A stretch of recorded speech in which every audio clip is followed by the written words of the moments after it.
Coucou tout le monde, j'espère que vous allez bien. C'est avec un cœur lourd aujourd'hui que j'ai décidé d'allumer ma caméra ce matin afin de vous partager mon histoire. Je fais cette vidéo pas dans le but de m'afficher, loin de là. C'est pour qu'à travers mon histoire, parce que je sais qu'il y en a plus d'un qui se retrouve dans la même situation que moi. Mais c'est pour demander à plus d'un en fait de sortir, de ne pas tomber dans le même piège que moi. Alors, mon histoire,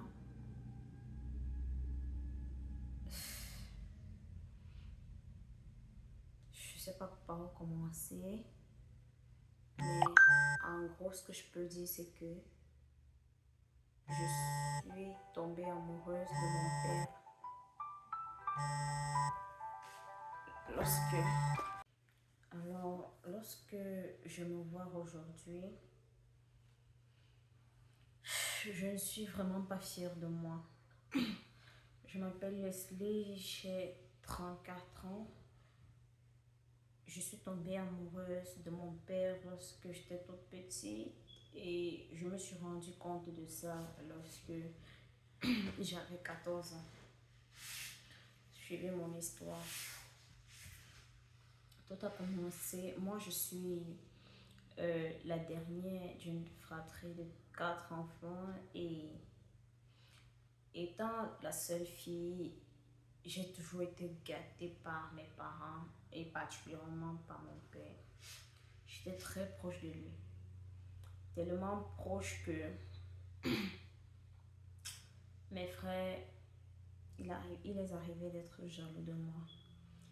Et le fait d'obtenir tout ce que je voulais, de n'avoir même pas à demander avant de l'obtenir, me rendait tellement capricieuse. Dans ce sens où tout ce que je voyais, je voulais. Et ça ne dérangeait vraiment pas du tout mes parents de me les donner. Lorsque on m'offrait ces choses, à chaque fois j'en demandais et j'en voulais encore davantage. C'est arrivé à un niveau où, et il faut avouer que mon papa à cette époque-là, il a toujours été quelqu'un de très gentil, de très ouvert et avec le cœur sur la main. Et il manifestait tout cela hormis de sa vie professionnelle, dans sa vie amoureuse ou sentimentale. Il a toujours été comme ça. C'est-à-dire, il faisait des petits cadeaux à maman, il offrait des voyages et il organisait même des soirées romantiques. Et lorsque je voyais ça, je me languis toujours je me disais dans mon cœur que mon mariage sera comme, je veux un mari comme mon père, je veux un mari comme mon père. Et à force de chanter ça en cœur, je l'ai développé.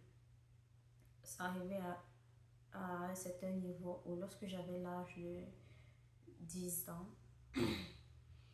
je devenais à peu près comme la rivale de ma mère en fait.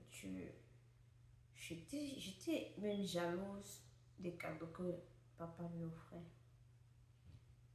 Arrivé à un moment, c'est arrivé à un niveau où j'étais jalouse de tous les cadeaux que papa lui offrait. Je m'appropriais même certains et je manifestais clairement la jalousie. Et maman l'avait constaté, mais elle a dit, bon, c'est peut-être mon âge et tout. Elle a fermé les yeux.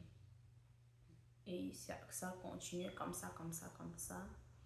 Il arrivait, et lorsque j'avais 14 ans, j'allais me coucher, j'allais dormir avec eux et tout. J'abandonnais ma chambre pour aller, je dormais avec eux et je dormais toujours dans les bras de papa. lorsque j'ai eu l'âge de 22 ans, j'ai commencé à envoyer les attaques de balle à papa. C'est-à-dire, je m'habillais de manière extravagante, je mettais mes formes en valeur et tout et tout.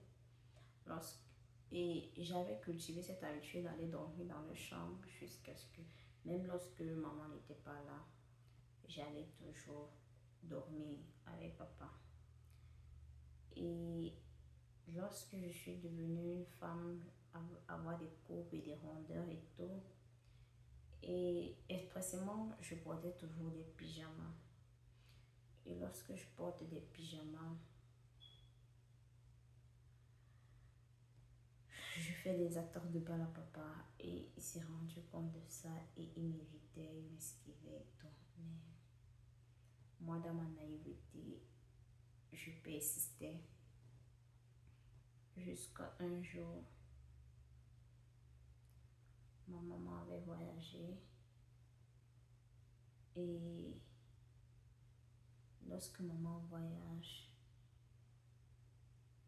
je pars un soir, je porte toujours l'une de mes robes de nuit les plus sexy.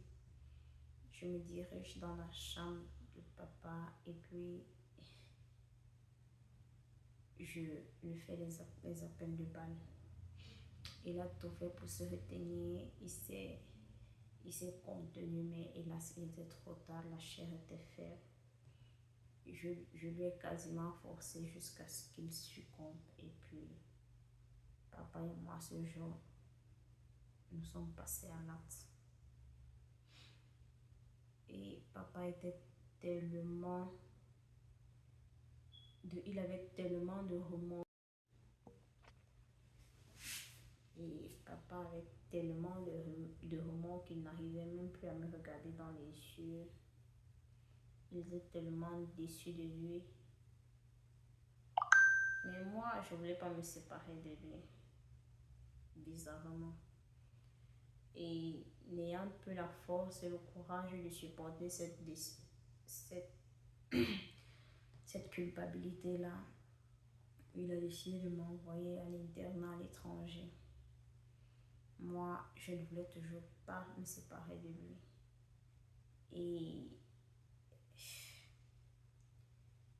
Et aujourd'hui, j'allume ma caméra pour la raconter. Non pas parce que je suis fière de moi, mais c'est pour demander, c'est pour conseiller si j'ai la possibilité de le faire, si j'ai le droit de le faire.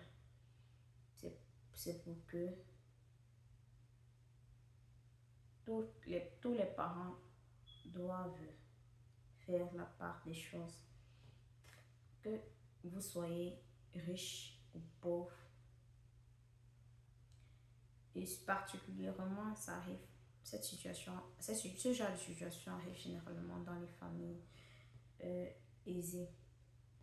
Même si vous avez les moyens, évitez de montrer aux enfants que la vie est facile, qu'ils peuvent avoir tout ce qu'ils veulent. Non, on ne peut pas tout avoir. Et à cause de mon caractère et de mes capacités, mes aptitudes à vouloir tout ce que je veux, je me suis retrouvée en train de commettre un péché.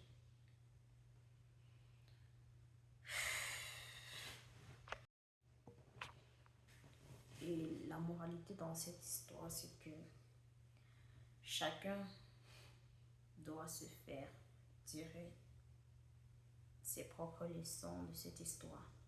Parce que la responsabilité incombe les parents et aussi l'enfant.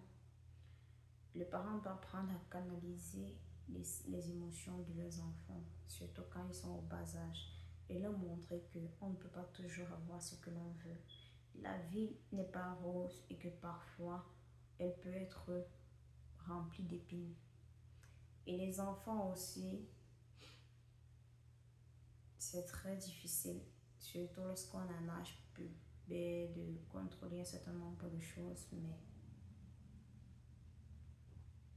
alors, il faudra toujours, toujours, toujours mettre dans la tête que des enfants que